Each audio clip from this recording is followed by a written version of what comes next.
Hello friends, स्वागत है आप सभी का अकेडमी ऑफ कॉन्सेप्ट्स के इस नई वीडियो में। इस वीडियो में हम लोग बात करने वाले हैं न्यू एजुकेशन पॉलिसी 2020, जो हमारी नई एजुकेशन पॉलिसी आई है 2020 में। हम उस पर बात करने वाले हैं। इस वीडियो में हम लोग कॉलेज रैंकिंग और एग्ज़ाम्स के ऊपर नहीं बात करने वाले हैं। इसमें हम लोग एजुकेशन पॉलिसी में जो बदलाव लाया गया है तो उसके बारे में जानने की कोशिश करेंगे कि वो क्या क्या बदलाव हैं, क्या ऐसे पॉइंट्स हैं जिस पे इतनी तारीफ़ें हो रही है इस एजुकेशन पॉलिसी की। तो स्टेप बाय स्टेप हम लोग इसको समझने की कोशिश करेंगे। ठीक है फ्रेंड्स, तो आइए अपने वीडियो में आगे बढ़ते हैं और सबसे पहले एक बार इतिहास के पन्नों को उल्टाने की कोशिश करते हैं कि हमारी एजुकेशन पॉलिसीज़ जो हैं उनमें कब कब बदलाव आया था। तो आप देख सकते हैं कि पहला बदलाव जो है वो 1968 के बाद 1986 में आया था और उसके बाद जाके 2020 में बदलाव आया है। करीब 34 साल के बाद ये बदलाव आया है। लोगों की काफ़ी मांगें भी थी कि बदलाव लाया जाए एजुकेशन पॉलिसी में और सरकार ने बहुत अच्छा कदम उठाया। तो आइए हम लोग 2020 की जो नई पॉलिसी आई है उस पे आते हैं और कुछ जो सबसे महत्वपूर्ण बदलाव हैं उनको समझने की कोशिश करते हैं कि जिस वजह से इस एजुकेशन पॉलिसी की इतनी तारीफ हो रही है, क्या ऐसी बातें हैं। तो चलिए सबसे पहले अपने पहले पॉइंट की तरफ बढ़ते हैं। तो वो पॉइंट क्या है, the 10+2 structure of school curriculum is to be replaced by 5+3+3+4 curricular structure corresponding to ages 3 to 8, 8 to 11, 11 to 14 and 14 to 18 years respectively. Diagram के माध्यम से हम लोग इजीली इस चीज़ को समझ सकते हैं। तो आइए उसको हम लोग देखते हैं। ठीक है, तो ये जो है वो हमारा पुराना, यानी अभी भी कह सकते हैं अभी वही चल रहा है। तो एग्जिस्टिंग एकेडमिक स्ट्रक्चर है, यानी आप देख सकते हैं एज 6 से 1 में एडमिशन होता था अप्रॉक्स 5 से 6 साल में, और 10 साल यानी 16 साल तक करीब आप 10th पास होते थे। उसके बाद 2 साल 11 12 यानी 18 साल तक ये चलता था हमारा 12 तक।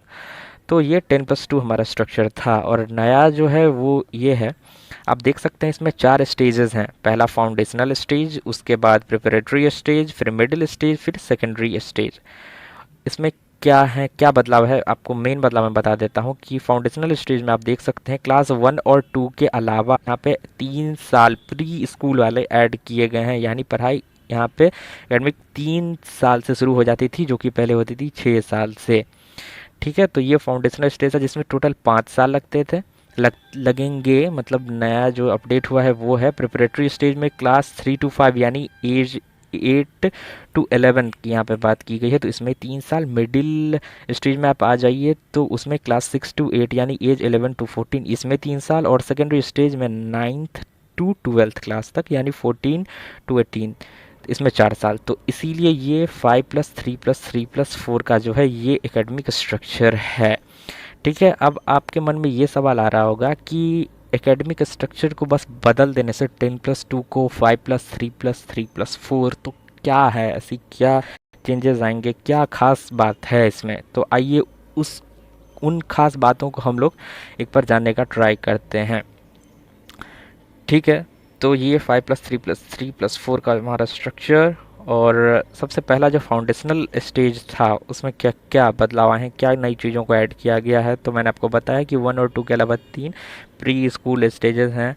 इसमें जो है वो focus on development of language skills and teaching bye play based and activity based curriculum. यानी प्ले स्कूल वाली जो बात है वही है इसमें कि खेलकूद के माध्यम से बच्चों को उनके मदर टंग में सिखाने की कोशिश की जाएगी और बैग का जो बर्डन है उसको कम किया जाएगा। ये बहुत अच्छा कदम है। आप देख नहीं सकते थे कि छोटे छोटे बच्चे हैं, उनके वेट से ज़्यादा उनके बैग का वेट होता था। इतनी छोटी छोटी उम्र में उनका बचपन बर्बाद हो जाता। तो बहुत अच्छा कदम है ये। ठीक है, और चलते हैं उसके बाद ये +3 के तरफ, यानी कि क्लास 3 to 5 के तरफ। तो साधारण भाषा में आप ये समझिए कि इसमें इंट्रोड्यूस कराया जाएगा बच्चों को मैथ्स और जो साइंस और सोशल स्टडीज़ के जो सब्जेक्ट्स हैं उनसे मेन सब्जेक्ट जो है इंट्रोड्यूस करवाया जाएगा और अपने मदर टंग में समझाने की कोशिश की जाएगी। गलत मतलब नहीं निकालिएगा इसका, कोई भी लैंग्वेज किसी पे थोपा नहीं जाएगा। बच्चा जिसमें कंफर्टेबल है, जो उसका मदर टंग में ही बच्चा अक्सर कंफर्टेबल होता है, तो इसीलिए मदर टंग यहाँ पे लिखा हुआ है।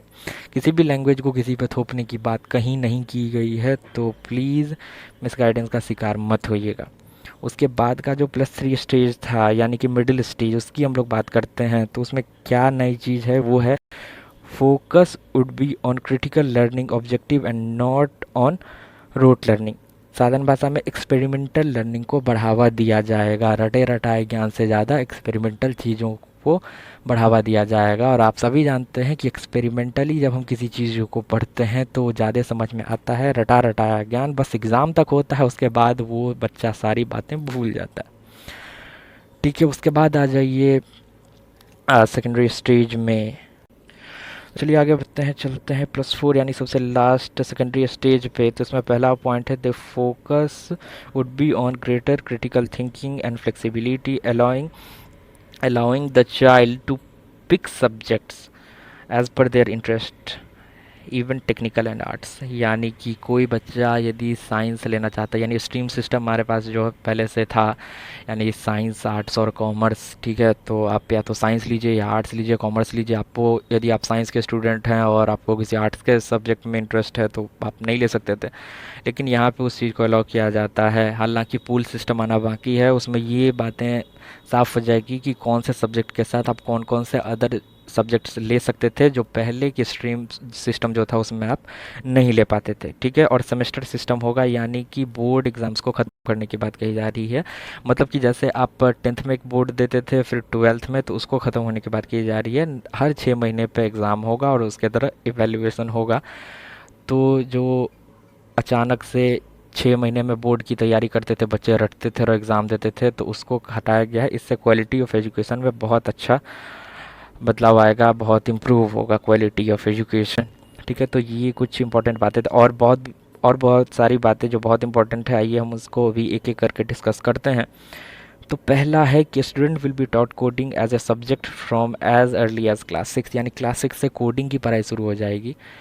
और जो लोग इंजीनियरिंग लाइन वगैरह लाइन से जुड़े हैं वो इस बात को समझ सकते थे कि कितनी प्रॉब्लम होती थी कोडिंग को लेके। यदि आप कॉलेज में जाते हैं, कंप्यूटर साइंस वगैरह आप लेते हैं और पहले से आप नहीं जानते उन चीज़ों को, तो टाइम वेस्ट होता था बेसिक चीज़ों को जानने में। तो बहुत अच्छा कदम है ये कि क्लास 6 से कोडिंग की पढ़ाई करवाई जाएगी। दूसरा पॉइंट है कि the redesigned report card will be 360 degree. 360 degree report card का मतलब क्या हुआ? पहले जो रिपोर्ट कार्ड बनते थे वो टीचर स्टूडेंट का एवेल्यूशन करता था और उस हिसाब से रिपोर्ट कार्ड टीचर बनाता था एक बच्चे को देखते हुए। लेकिन अब जो नया रिपोर्ट कार्ड आएगा, जिसको 360 डिग्री रिपोर्ट कार्ड भी बोलते हैं, उसमें क्या होगा कि बच्चा खुद जो है अपना असेसमेंट करेगा, peer assessment and teacher assessment also. यानी कि टीचर, बच्चा और उनके जो दोस्त होंगे वो भी इवेल्युएट करेंगे। और जो इसमें इम्पोर्टेंट पॉइंट है वो है board exams to be based on knowledge application. मैंने आपको कहा है कि जैसे सेमेस्टर सिस्टम होगा तो उसमें 6 महीने पे एग्ज़ाम होगा, तो बोर्ड सिस्टम जो है आप रट लेते हैं और एग्ज़ाम देते हैं, उसका कोई वैल्यू नहीं रह जाता एग्ज़ाम के बाद से, वो सारा नॉलेज धरा का धरा रह जाता है, भूल जाते हैं। तो इस चीज़ को ख़त्म किया गया है और नॉलेज एप्लीकेशन पे ज़्यादा जोर दिया गया है। बोर्ड एग्ज़ाम्स को ख़त्म करने की बात सामने आ रही है। और जो अगला पॉइंट है वो है common entrance exams to held for admission to university and higher education institute, यानी एक एग्ज़ाम होगा हायर इंस्टीट्यूशन में एडमिशन के लिए। ठीक है, तो ये भी बहुत अच्छा कदम है। चलिए, अब ये तो 12th तक की बातें हो गई, और इससे आगे यदि आप 12th के बाद जब कॉलेज में जाते हैं तो उस पर क्या क्या असर पड़ा है, उसमें क्या क्या बदलाव आए हैं, तो वो हम लोग जानने की कोशिश करते हैं फ्रेंड्स। तो पहला है कि आप इतनी लंबी चीज़ मत पढ़िए, मैं आपको बता रहा हूँ। यदि मान के चलिए आप बीटेक कर रहे हैं और बीटेक करने के बाद आप 1 साल के बाद या 2 साल या 3 साल के बाद छोड़ देते हैं, 4 साल का बीटेक कोर्स होता है और उससे पहले के साल में ही आप छोड़ देते हैं, तो आपको कोई सर्टिफिकेट नहीं मिलता था। आपको बीटेक की डिग्री यदि चाहिए तो आपको 4 साल तक पढ़नी थी। ये बस बीटेक का मैं एग्जांपल लेके बता रहा हूँ। लेकिन इसमें क्या लिखा गया है बात, यदि आप 1 साल के बाद छोड़ते हैं तो आपको सर्टिफिकेट दिया जाएगा कि आपने 1 साल ये पढ़ाई की है। 2 साल के बाद यदि आप छोड़ते हैं तो आपको डिप्लोमा का सर्टिफिकेट मिलेगा। 3 साल के बाद यदि आप छोड़ते हैं तो आपको बैचलर्स डिग्री दी जाएगी। और यदि आप फुल यानी 4 साल की पढ़ाई करते हैं तो आपको बैचलर्स डिग्री विथ रिसर्च दी जाएगी। ठीक है, तो आप यदि 2 साल के बाद छोड़ देते हैं तो इसका मतलब ये नहीं होता है कि आपके पास कोई सर्टिफिकेट नहीं रहेगी, वो बर्बाद हो गया, वो नहीं, वो आपको सर्टिफिकेट दिया जाएगा। ठीक है, अगले पॉइंट की तरफ चलते हैं। तो government will also establish an academic bank of credit for digitally scoring academic credits earn from different GIs so that these can be transferred and counted towards final decree earned. यानी कि आप बस साधारण भाषा में समझें तो कोई भी आप एक कोर्स कर रहे हैं और आपने उस कोर्स को छोड़ दिया और आप दूसरे कोर्स करने लगे, तो आपने जो पहले कोर्स में जो टाइम स्पेंड किया उसका जो क्रेडिट है वो जो है आपका जमा रहेगा, और अगला जो आप कोर्स में एनरोल होते हैं वहाँ पे जाके वो जो है ऐड हो जाएगा, तो उसका भी फ़ायदा आप लोगों को मिलेगा।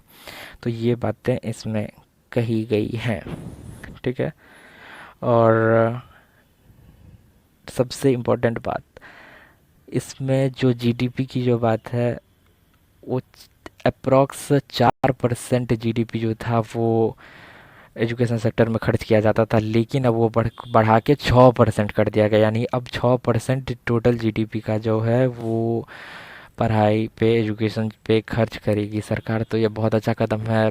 बजट बढ़ेगा तो फैसिलिटीज़ आएंगी जिसकी बहुत ज़्यादा ज़रूरत थी, ठीक है फ्रेंड्स। तो ये कुछ जो मेन सबसे महत्वपूर्ण बदलाव थे जिसको लेके काफ़ी तारीफ़ें हो रही हैं, इस एजुकेशन पॉलिसी की काफ़ी चर्चाएं हो रही हैं। तो ये सारी चीज़ें मैंने आपसे डिस्कस की। यदि फ्रेंड्स वीडियो पसंद आए तो प्लीज़ लाइक कीजिए, शेयर कीजिए और सब्सक्राइब कीजिए हमारे चैनल को, ताकि हमारे सारे वीडियोज़ आप तक पहुँचते रहें। और मैंने फ्रेंड्स आपको पहले भी बताया कि मैं कॉलेजेस, रैंकिंग्स और एग्ज़ाम्स के ऊपर भी वीडियो बनाता हूँ, तो एक बार चैनल को ज़रूर चेक कर लीजिएगा। आपको बहुत सारी इन्फॉर्मेशन जो है वो आपका इंतज़ार कर रही है, ठीक है फ्रेंड्स। आज के लिए इतना ही, बने रहिए हमारे साथ। Thanks for watching.